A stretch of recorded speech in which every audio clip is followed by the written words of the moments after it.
de actualidad en linfomas, en leucemias, como para de repente incentivar un poco la curiosidad en ustedes y que después puedan investigar, o tal vez alguno de ustedes tiene dentro de sus planes hacer la especialidad en oncología. Esta es la agenda de los temas que vamos a tratar: leucemias agudas, leucemias crónicas, linfoma de Hodgkin y linfoma no Hodgkin. Para entender este tema es básico entender esta gráfica. ¿Cómo es la hematopoiesis normal? La hematopoiesis es el proceso de formación de células de la sangre, por así decirlo en palabras sencillas. Entonces empieza con una célula madre pluripotencial o totipotencial que tiene la capacidad de diferenciarse en un progenitor mieloide y en un progenitor linfoide. Los progenitores linfoides finalmente darán como resultado final una célula adulta diferenciada que puede llegar a ser un linfocito T, un linfocito B o una célula natural killer. Esto ustedes ya lo conocen del curso de inmunología, o al menos recuerdan algo, tienen alguna noción. Por otro lado están los progenitores mieloides. Los progenitores mieloides pueden dar como resultado, a través de los trombocitos, las plaquetas, los eritrocitos, los monocitos y toda la serie de leucocitos, incluidos los basófilos, neutrófilos y los eosinófilos, que son los polimorfos nucleares. ¿Hasta ahí claro todo? Ya, entonces gran parte de la clase ya hemos entendido hasta acá. A partir de acá, de los progenitores, de las células inmaduras, se originan las leucemias. ¿Ya? Las leucemias agudas se originan acá. Y en estas células, bueno, acá no hay nada porque acá no hay núcleo, no hay forma de que se convierta en cáncer, no hay ADN. Igual acá, tampoco hay núcleo.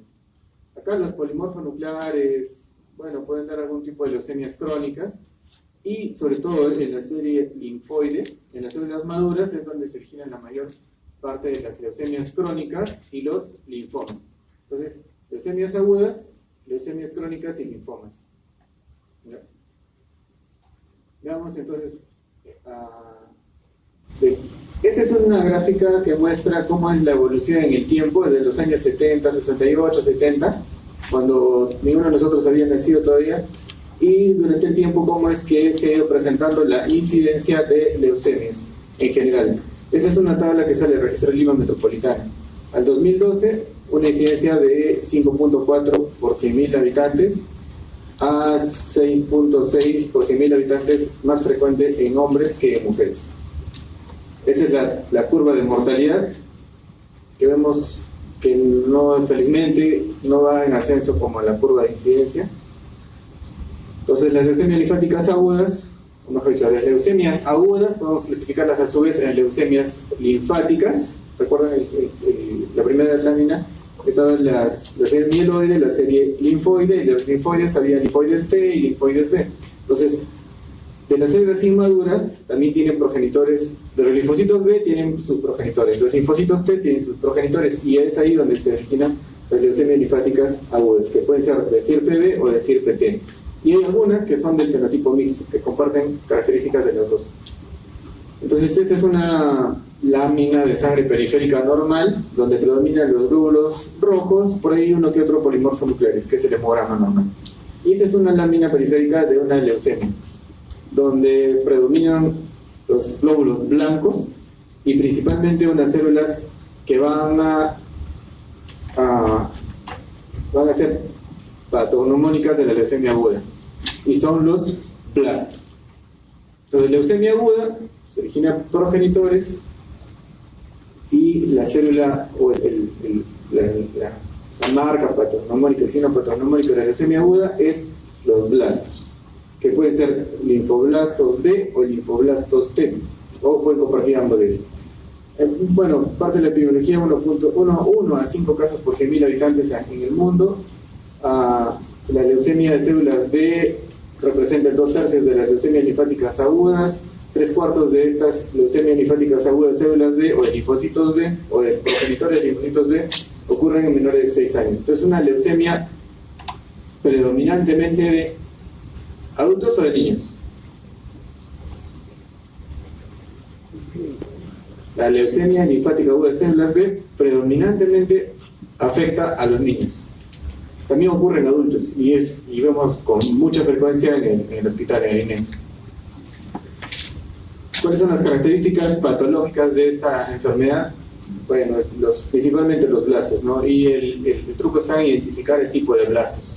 ¿Cómo vamos a identificar los blastos? Cuando vemos así un extendido de médula ósea, de una espiral médula ósea o de un extendido de sangre periférica, ¿cómo podemos identificar? Cuando vemos todas las células son como estas, ¿no? Son polimorfonucleares o mononucleares en la médula ósea o en sangre periférica. Entonces, ¿cómo los identificamos? Echamos mano de marcadores de citoquímica. Eso era en la antigüedad. Actualmente usamos esto, la citometría de flujo. La citometría de flujo es un método, es una herramienta que tenemos en el laboratorio a través de la cual podemos... Este es un citómetro de flujo. Ese es el esquema de un citómetro de flujo en realidad. Un acúmulo de células pasa a través de una línea, como una fila india de linfocitos o de células.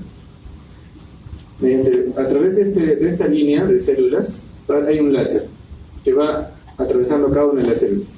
Y de acuerdo a la refracción del láser, hay diferentes sensores. Entonces primero se marcan estas células, de tal forma que el láser puede ser refringido hacia uno u otro lado. Entonces, de acuerdo a donde caiga el láser, se activa uno de estos sensores. Y estos sensores van a transmitir una señal a una computadora que la va a convertir en puntos como estos. Entonces, de acuerdo al tipo de sensor que se activa, va a ir apareciendo una serie de puntos. Y la distribución de estos puntos es como se muestra en esta gráfica, de acuerdo al tipo de marcador que se ha puesto. Por ejemplo, si yo he puesto el marcador A en este sensor y el marcador B en este sensor, entonces acá puedo yo determinar o establecer previamente en la computadora que este es el marcador de A y este es el marcador de B. Entonces, la distribución de estos puntos va a ser en función de la intensidad y de la frecuencia y la cantidad de células que han marcado hacia uno u otro lado. Y básicamente esto es una citometría de flujo. Así es como se ve el resultado del hemograma simple y el hemograma de una leucemia. Lo único que varía es la distribución de estos puntos. Y cada uno de estos puntos representa una célula. Entonces, según el marcador que se ponga, se verá si la población puede estar en esta esquina, en cualquiera de los cuadrantes, y según el marcador que se ha puesto, se identifica si es una leucemia de células B, una leucemia de células T. Esos son los marcadores con los que se juega en el citómetro de flujo y en la distribución de los recuadros de la computadora. Los antígenos que tienen las células B y que los van a definir y que los tienen en su superficie, como por ejemplo, si ustedes van al hospital y encuentran a alguien de blanco con una bata blanca, ¿qué piensan? ¿Es una enfermera? ¿Es un médico? Es un médico. Si ven a alguien de turquesa, ¿qué van a decir? ¿Es una enfermera? ¿Es un médico? Es una enfermera. Entonces, de igual manera, estos marcadores de la superficie de las células los pueden identificar. De tal forma que si nosotros encontramos un acúmulo de células en una cantidad fuera de lo normal, que tiene estos marcadores, CD19 positivo, CD79 citoplasma positivo, CD22 de citoplasma positivo, entonces podemos inferir de que esto es una característica o está caracterizando una población de linfocitos de estirpe o de linfoblastos de estirpe B. Los linfoblastos de estirpe T generalmente son CD3 positivos y los blastos de estirpe mieloide pueden marcar CD13, CD33 y mieloperoxidasa. Esto es en general, no tienen que memorizarlo, con que me entiendan más o menos o la idea de lo que estoy diciendo, está perfecto. Bueno, ¿qué otras características tienen las leucemias agudas? ¿O qué más nosotros estudiamos en las leucemias agudas? Estudiamos esto. Esto es, todos conocen esto, o no tienen una idea, esto es un cariotipo. El cariotipo no es más que tomarle la foto a los cromosomas que están en metafase, recortar esta foto y ordenarlos de acuerdo a su tamaño. Ahí están los pares de cromosomas, del 1 al 23, con cromosomas sexuales.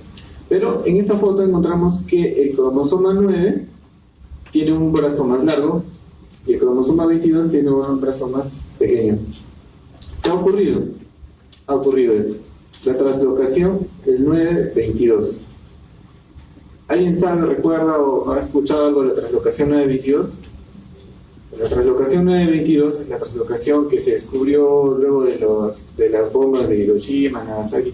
Cuando hay accidentes nucleares aparecen estas alteraciones genéticas. Y esta translocación 922 es conocida como el cromosoma Filadelfia, por igual donde fue descubierto. Entonces, el cromosoma Filadelfia es es una característica de algunos pacientes o de algunos subtipos de leucemia linfática aguda de células B. ¿Ya? Entonces, básicamente hacemos el estudio citogenético y el estudio molecular para caracterizar a las leucemias agudas de células B.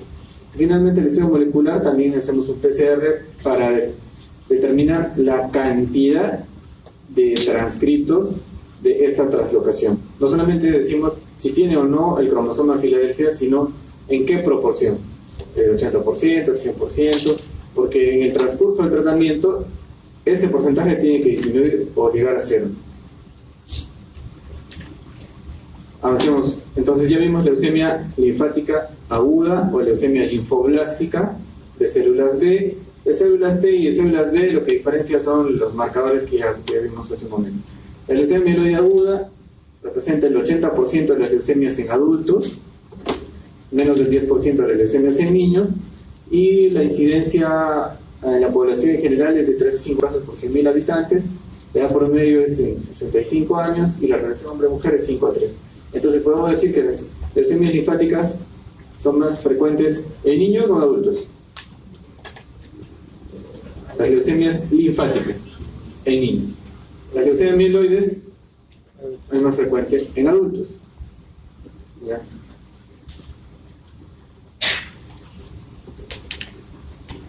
Esto es un extendido de sangre periférica por los glóbulos rojos que vemos aquí, y vemos algunas células que son glóbulos blancos con unas características especiales.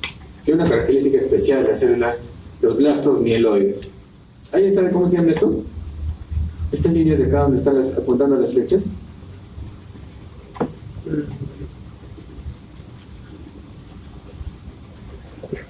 Creo que las justas lo ven.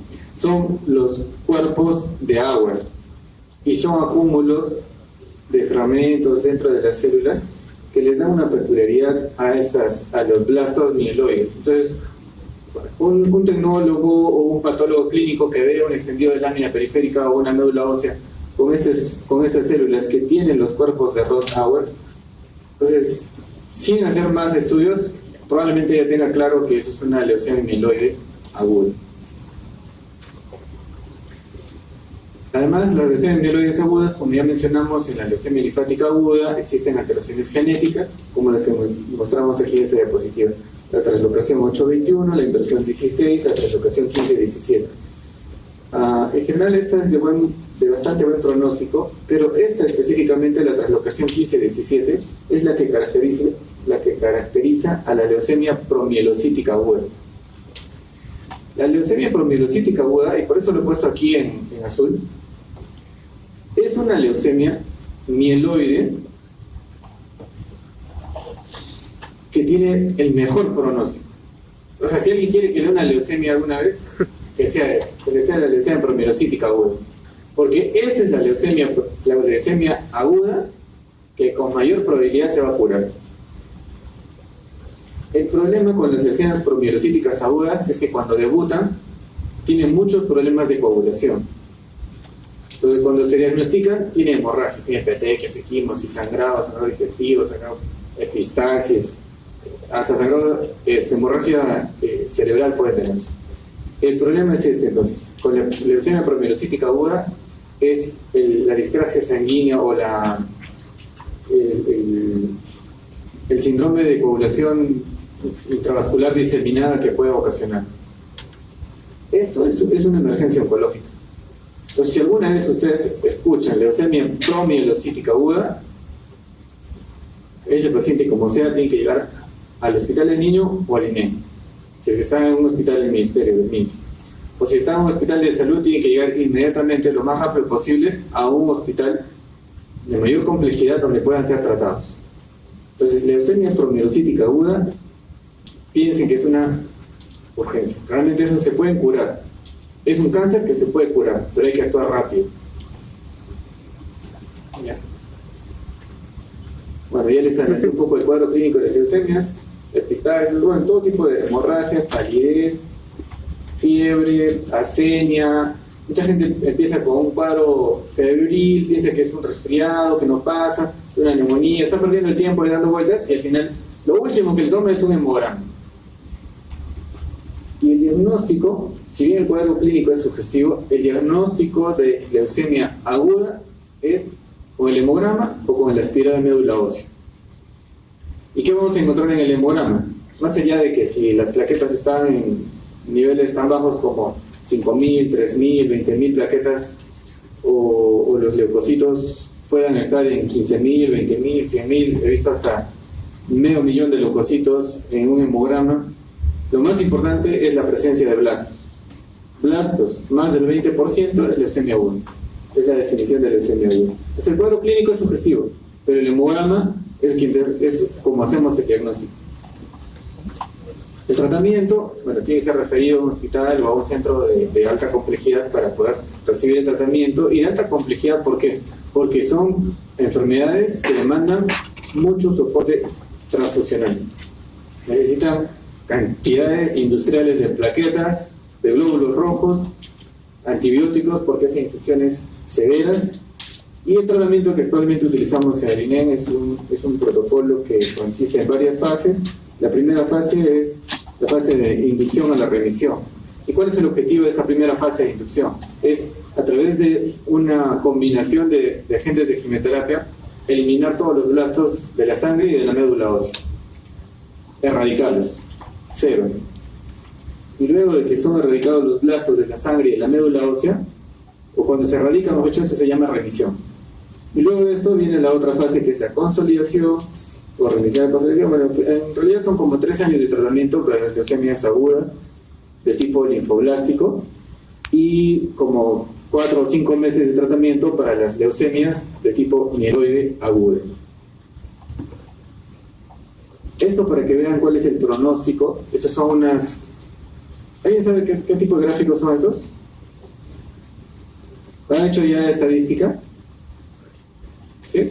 Bueno, los cursos de estadística normalmente enseñan estos tipos de gráficos, y esta es una curva de Kaplan y Meyer, donde vemos aquí el tiempo. Esto es una línea del tiempo, 0, 12, 24, 36 meses, y para arriba en el eje de la Y podemos ver el porcentaje de pacientes que están vivos porque dice sobrevida global, y acá es el porcentaje de pacientes que no han hecho ningún evento, y acá hay pacientes que no tienen enfermedad. Entonces acá empieza en 100%, pero conforme pasa el tiempo, esta primera curva vemos que se hacen cada vez más pequeños, o sea, disminuye el porcentaje de pacientes vivos. ¿Qué quiere decir? Que en todo este proceso van muriendo pacientes. La curva disminuye o baja o desciende cuando pacientes van falleciendo, cuando hablamos de sobrevida global.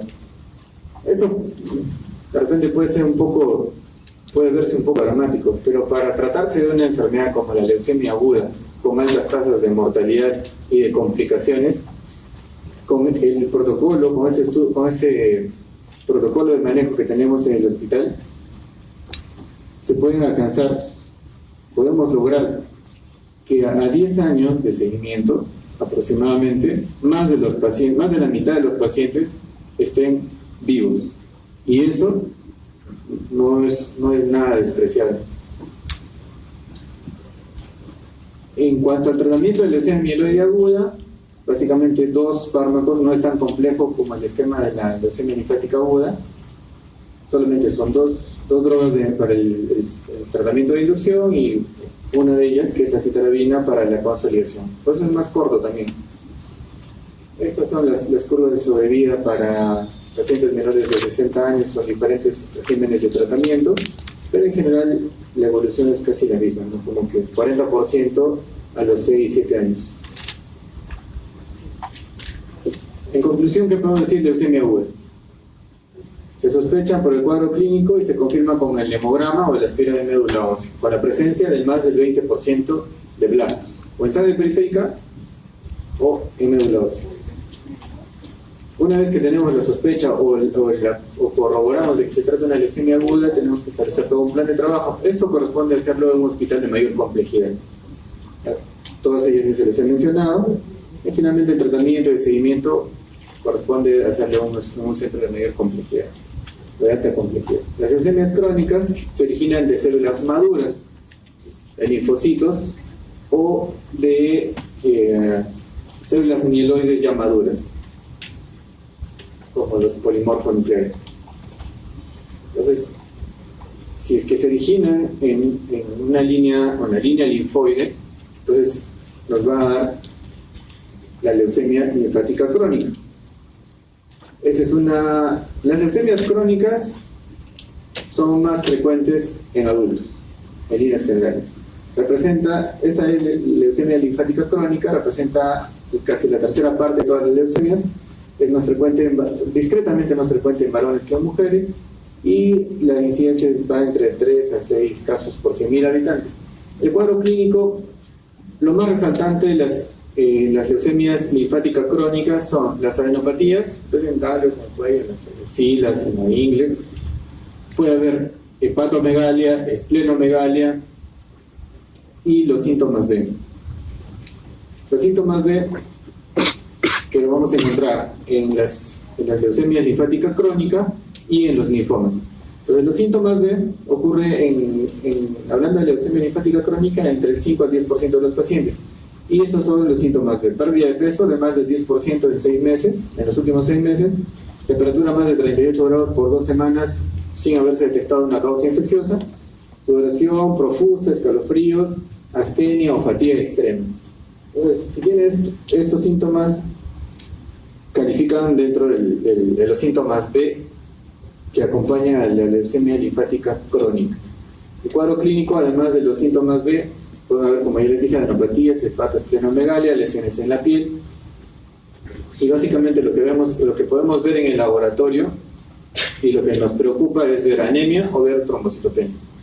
Cuando baja la hemoglobina, bajan las plaquetas o hay síntomas B, eso es un indicador de que debemos tratar esta enfermedad. ¿Y por qué menciono esto?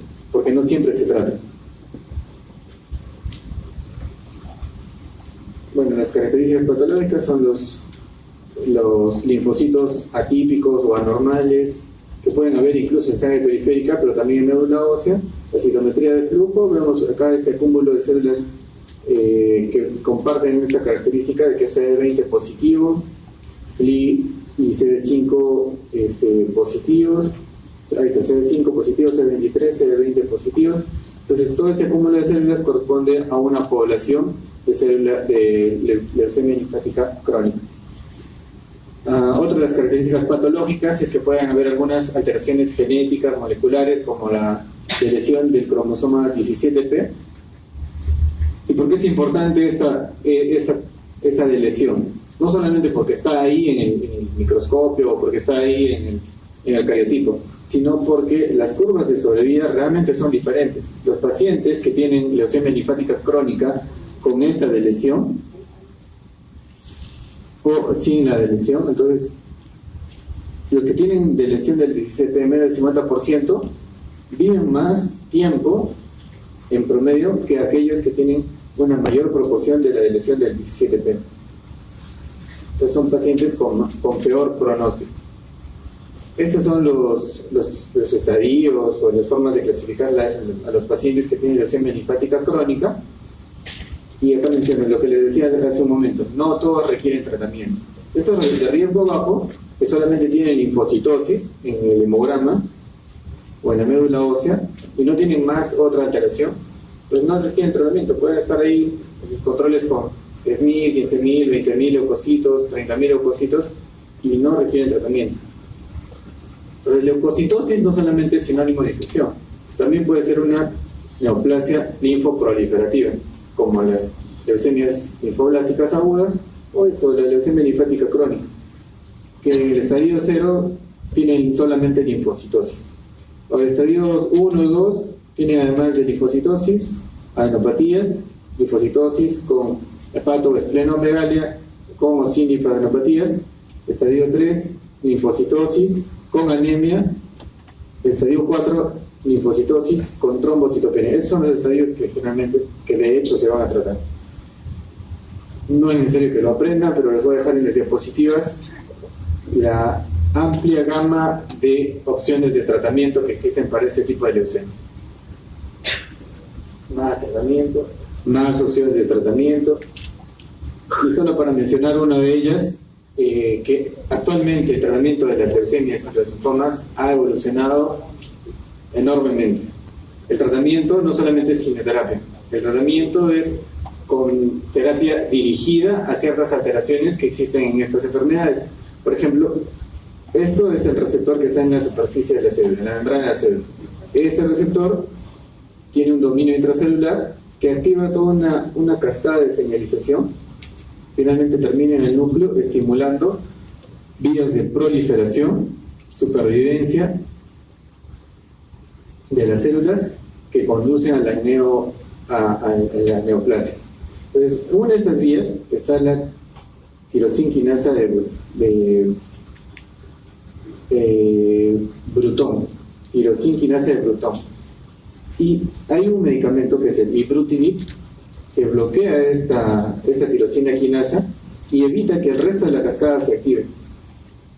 Entonces, ¿cuál es la consecuencia de bloquear esta vía acá?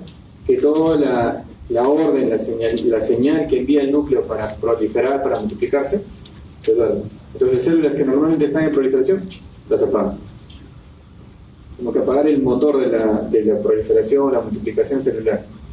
Otro de los medicamentos o de las estrategias que se utilizan para tratar este tipo de leucemias son los anticuerpos monoclonales, como el rituximab. El rituximab son esos que están en amarillo.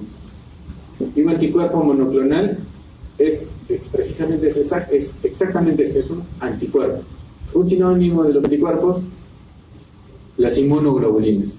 Entonces el rituximab es una inmunoglobulina sintetizada en el laboratorio, que tiene la particularidad de unirse al receptor CD20 de los linfocitos B. Y al unirse al receptor CD20 de los linfocitos B, ¿qué hace? Activa estos mecanismos. Atrae macrófagos que se comen a las células del linfoma. Activa las vías del complemento, que a su vez va a magnificar o va a amplificar la reacción inflamatoria contra este CD. Activa o atrae a los natural killer. Vienen los natural killer, se une este extremo de la inmunoglobulina, del rituximab. El rituximab a su vez está unido al CD20 en el linfocito, y este natural killer libera granzimas, perforinas y lo destruyen a la célula neoplásica. Entonces, ¿a qué voy con todo esto? Que actualmente el tratamiento de la leucemia linfática crónica ha evolucionado tanto que, a pesar de que es una sola enfermedad, tiene diferentes características que nos permiten individualizar el tratamiento, y no a todos los pacientes se les da el mismo paquete. Entonces, tenemos toda esta gama de opciones de tratamiento, desde no hacer nada y solamente observarlo, hasta darle tratamiento con fármacos o medicamentos diseñados de forma inteligente para que se dirijan en contra del tumor. Pasemos a la siguiente leucemia crónica, que es la leucemia mieloide crónica. Entonces ya vimos leucemias agudas, mieloides y linfoides. Vimos las leucemias crónicas, bien, hablamos ya de la leucemia linfática. Ahora hablemos de la leucemia mieloide crónica. La leucemia mieloide crónica es menos frecuente, representa el 15 al 20% de todas las leucemias en adultos, la edad promedio también es de 50 años, es el menos frecuente, la incidencia va de 1 o 2 casos por 100.000 habitantes. El cuadro clínico es básicamente un paciente que tiene astenia, puede tener palidez, y sobre todo se quejan porque les duele el abdomen. Y uno les toca el vaso y encuentra esplenomegalia. Un vaso de 15 centímetros, 20 centímetros, un vaso que atraviesa todo el abdomen. Y a veces se quejan de dispepsia, pero lo que realmente tiene no es dispepsia, no tiene nada en el estómago, es un tremendo vaso que ocupa el espacio del estómago, que ocupa el espacio de los intestinos y no los deja comer bien. Y cuando hacemos los exámenes de sangre, vamos a encontrar en el hemograma que hay leucocitosis y fórmula mieloide. ¿A qué me refiero con fórmula mieloide? Que vamos en el hemograma y no vemos la típica fórmula donde predominan los segmentados, hay unos cuantos linfocitos y por ahí uno que otro eosinófilo o monocito, ¿no? Sino que encontramos un hemograma donde encontramos de repente 30% de segmentados, pero encontramos mielocitos 10%, mielomonocitos otros 12%,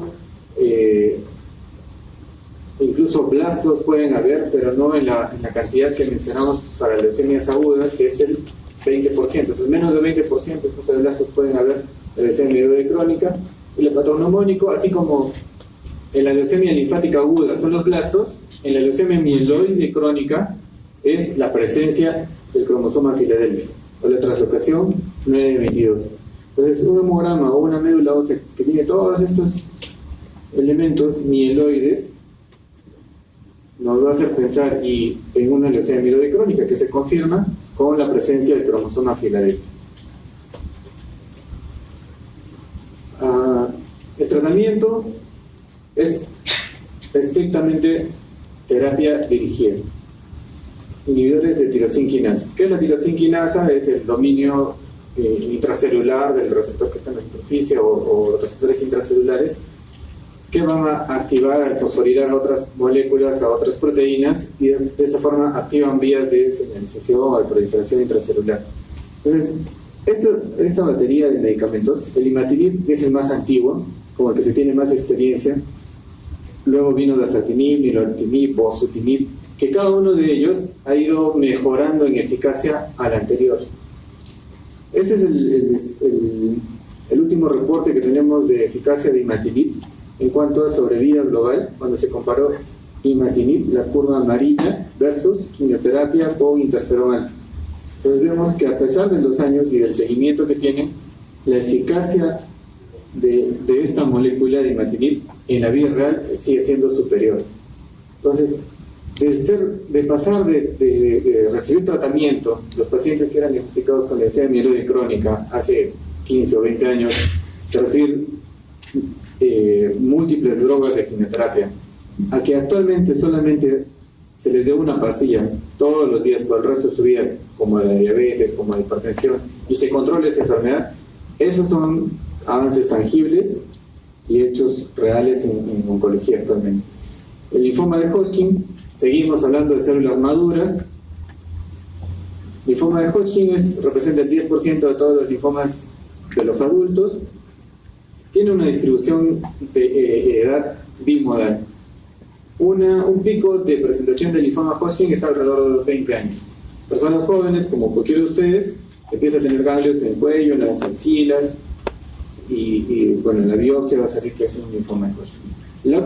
El otro pico de presentación o de edad de presentación es alrededor de los 60, 65 años. Entonces, en el linfoma de Hodgkin hay una edad de presentación, un pico de presentación a los 20 años y otro a los 60 años. El cuadro clínico principalmente son adenopatías, ganglios que pueden aparecer en cualquier parte del cuerpo y generalmente hacen una migración por contigüidad. No se saltan del cuello a la ingle, van del cuello, puede ser el mediastino, a las axilas. Los subtipos histológicos son estos 4 de aquí, sus frecuencias respectivas. El linfoma de Hodgkin clásico, esclerosis nodular, clásico celular vía mixta, el rico en linfocitos, el clásico con depresión linfocitaria, y todos estos linfomas de Hodgkin clásico tienen algo en común, que son las células de Riedel-Sternberg, que probablemente ustedes ya las conocen de patología. Entonces, estas células en ojos de búho o Riedel-Sternberg son las patoneumónicas del linfoma de Hodgkin. Ese es el sistema de estadiaje, y por eso les decía que la distribución o la migración del linfoma es por contigüidad, del linfoma de Hodgkin. El estadio 1 es cuando solo está comprometida un grupo ganglionar, que en este caso en el gráfico está, por ejemplo, la axila. El estadio 2 es cuando hay más de un grupo ganglionar, puede ser 2, 3, 4, pero a un mismo lado del diafragma. Puede ser el 1, 2 y el del cuello 3. El estadio 3 es cuando hay compromiso de grupos ganglionares que están a ambos lados del diafragma, que puede ser la ingle, las axilas. Y estadio 4 es cuando, además de tener grupos ganglionares, compromiso ganglionar, tiene compromiso de un órgano extraganglionar. Puede ser el hígado, por ejemplo, el intestino. Es más raro, el estadio 4 en linfoma de Hodgkin es mucho más raro. Y dentro de los estadio 4 en linfoma de Hodgkin, lo más frecuente es que haya compromiso de la médula ósea, infiltración de médula ósea. En relación al tratamiento, la piedra angular para nosotros, de acuerdo a los medicamentos que disponemos en el país, está la blamicina, glomicina, vinclacina, carbacina, el famoso ABVD. Esta combinación de ABVD da estas curvas de sobrevida. ¿Recuerdan ustedes las curvas de sobrevida de las leucemias que venían por acá?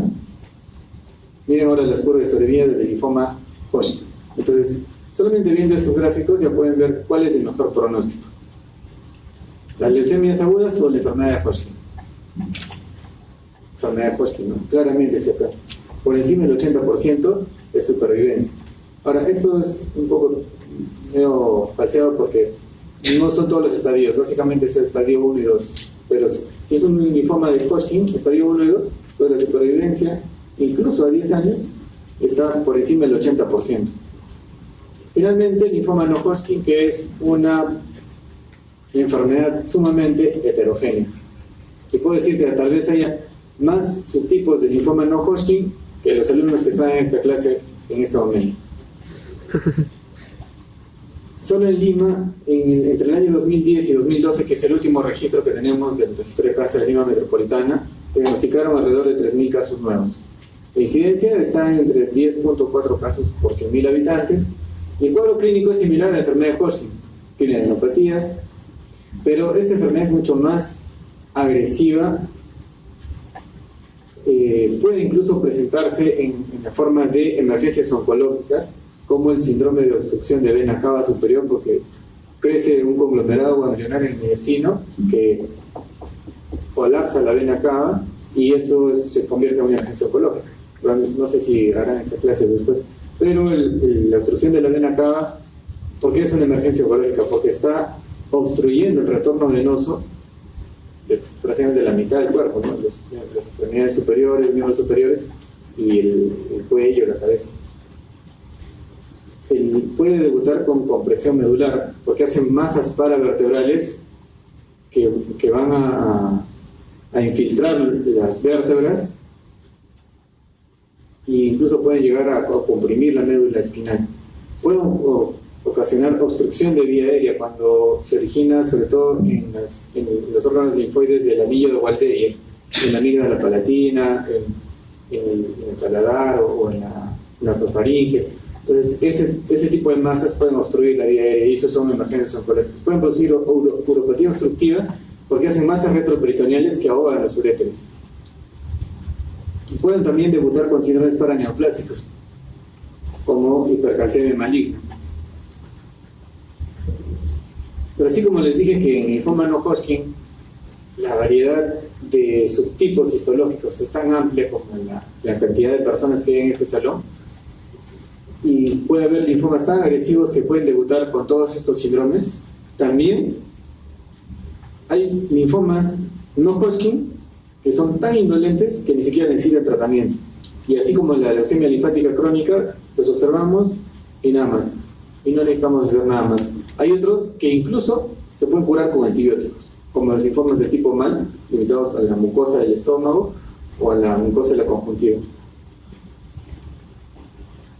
Entonces, en agresividad y en variedad es muy amplio.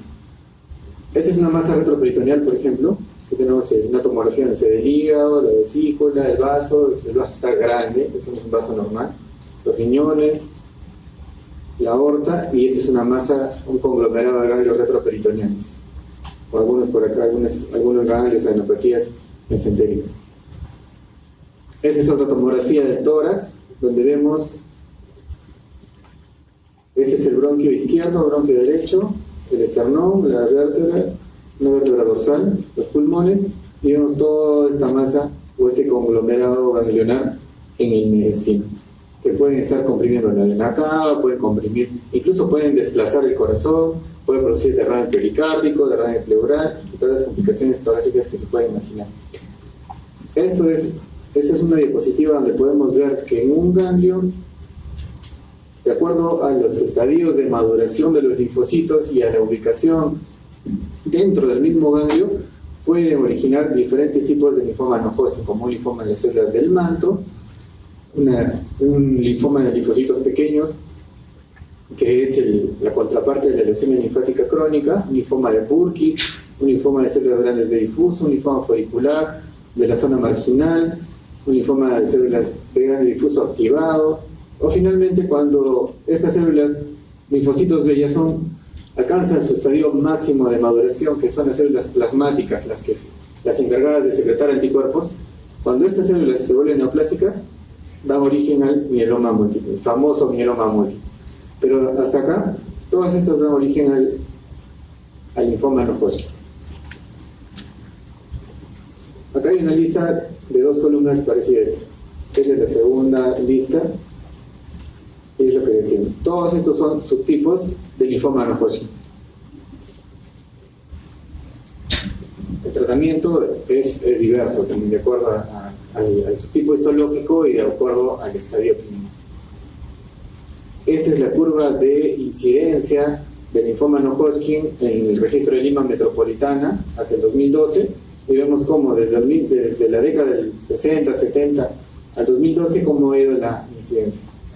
De casi menos del 3% a casi 12% en varones y casi 10%, por 100.000 habitantes en mujeres. Entonces, esta es una enfermedad que realmente está incrementando. No lo sé si es porque se diagnostica con mayor frecuencia, no lo sé porque las personas de repente tienen mejor acceso a los cuidados de salud, pero cierto es que está incrementando. Pero la buena noticia es que la mortalidad se mantiene en meseta. Idealmente esta mortalidad deberíamos hacer que baje, ¿no? Con unos nuevos tratamientos, con mejor acceso a la salud. Ya para terminar, una de las últimas diapositivas, el tratamiento del linfoma no Hodgkin, ya les mencioné que depende del subtipo histológico, depende del estadio clínico. El estadio clínico del sistema de clasificación es igual que el linfoma de la enfermedad de Hodgkin, el estadio 1, 2, 3 y 4 que les mencioné en los gráficos anteriores.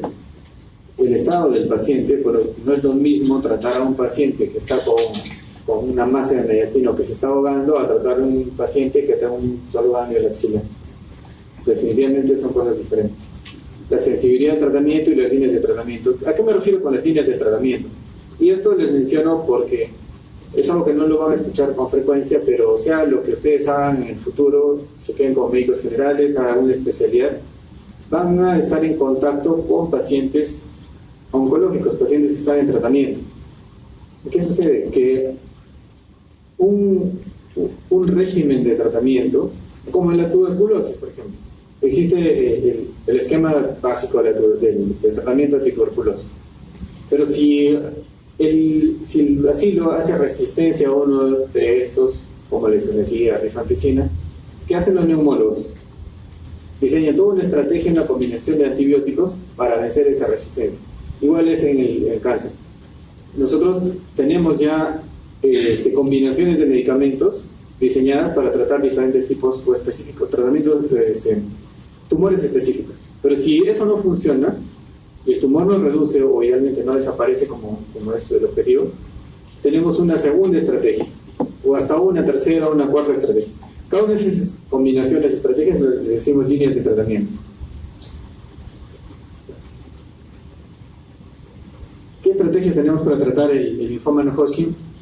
Pues tenemos desde la quimioterapia, tan antigua y conocida por los oncólogos, hasta los anticuerpos monoclonales, que ya les mencioné hace un momento, como el caso del rituximab.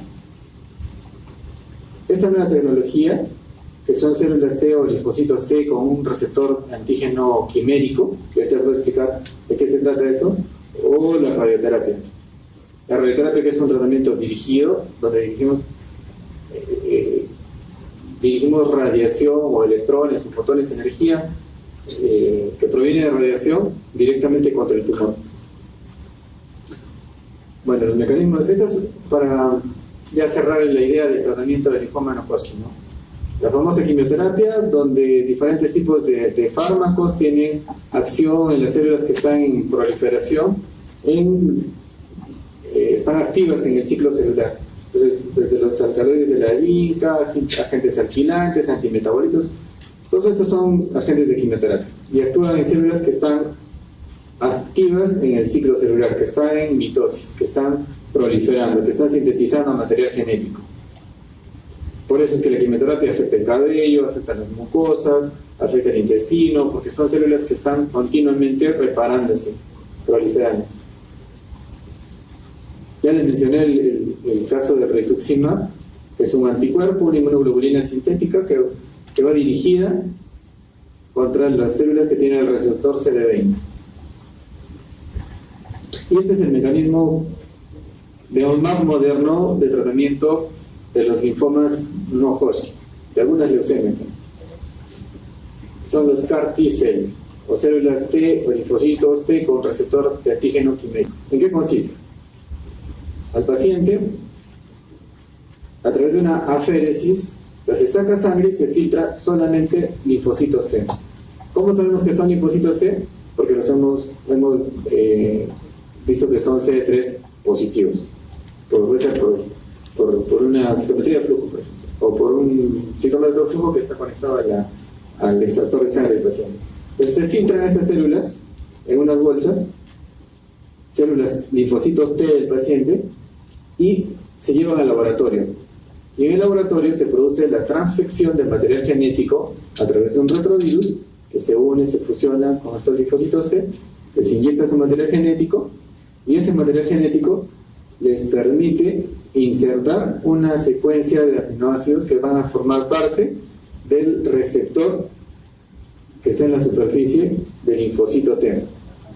Entonces, estos receptores que están en la superficie del linfocito T, ¿para qué sirven?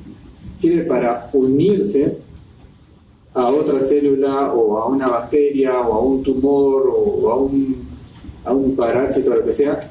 Le permite engancharse y al estar enganchado, al momento de estar sujetándolo, liberar citoquinas, liberar perforinas, liberar granzimas que directamente van a destruir a esa estructura a la cual se ha anclado. Entonces, esas anclas son las que se diseñan en el laboratorio. Estos son los receptores quiméricos porque son parte del linfocito que salió de la persona y parte de lo que inyectó el virus acá. Y de antígenos, ¿por qué? Porque son receptores de antígenos específicamente del tumor. Entonces se toman muestras del tumor para diseñar, o a través de bioingeniería, se diseña la estructura del tumor que tiene que reconocer este linfocito, se saca o se encuentra la secuencia genética, se transfecta en estas células para que pueda ser expresada en su superficie. Y este linfocito que está manipulado en el laboratorio de esta persona, posteriormente se prepara a esta persona, se le da un poco de quimioterapia para disminuir la cantidad de linfocitos normales en su sangre y hacer como que un poco de espacio para que puedan entrar esos linfocitos a su cuerpo, se puedan expandir, se puedan clonar dentro de su sangre, y como ya están diseñados a través de técnicas de bioingeniería para reconocer específicamente al tumor, empiezan a atacar. O sea, son como soldados de una guerra biológica que ocurre dentro del cuerpo contra el tumor. Finalmente, el paciente logra integrar nuevamente sus propios linfocitos, pero ya manipulados, que van a defenderlo, a atacarlo del tumor. ¿Cuál es la diferencia? Que la quimioterapia se elimina en cuestión de horas o de días, pero estos linfocitos pueden permanecer por un tiempo más prolongado, incluso pueden clonarse y persistir en el tiempo en esta persona. Entonces, si logran desaparecer el tumor, lo van a hacer por un mayor tiempo y con una mayor eficacia. Obviamente tienen sus riesgos, tienen sus costos. El costo de este tratamiento está cerca del $1.000.000 y por ahora solo se hace en Estados Unidos, en 2 o 3 hospitales, en otras partes del mundo. Pero con el tiempo creo que se va a hacer algo más frecuente y por ende va a bajar los costos. Igual, así como habían subtipos, una lista interminable de subtipos de linfoma no Hodgkin, también hay otras listas interminables de los tipos de tratamiento. donde incluyen básicamente eso, ¿no? Combinaciones de quimioterapia con anticuerpos monoclonales, inhibidores de tirosina quinasa, y lo más reciente es la terapia inmunológica o esa terapia biológica que se está desarrollando. En conclusión, el mensaje de esta clase sea lo siguiente: que las neoplasias que se originan de células del sistema inmunológico, las leucemias y los linfomas, son neoplasias que se originan del sistema hematopoyético.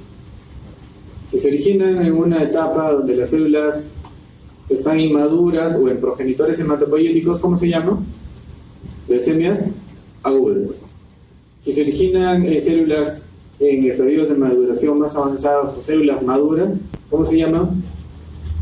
O son leucemias crónicas, que pueden ser linfáticas o mieloides, o son los linfomas. Básicamente es eso. Las leucemias agudas son una emergencia oncológica. Donde quiera que estén, escuchan leucemia aguda y ese paciente debe recibir tratamiento lo más pronto posible. Si es posible en horas o en pocos días. El tratamiento empieza incluso desde las transfusiones, el soporte transfusional que debe recibir. El tratamiento final específico se va a hacer en un centro especializado en quien se refería el paciente, y los linfomas en realidad es un grupo muy heterogéneo de neoplasias y pueden debutar incluso con síndromes que son verdaderas emergencias oncológicas. El tratamiento final, al igual que las leucemias agudas, debe ser en un centro oncológico. Y el tratamiento que recibirá será según el tipo, o el estadio o la condición del paciente. Parece que eso es lo último. Les agradezco y les dejo mi correo por si alguien está interesado.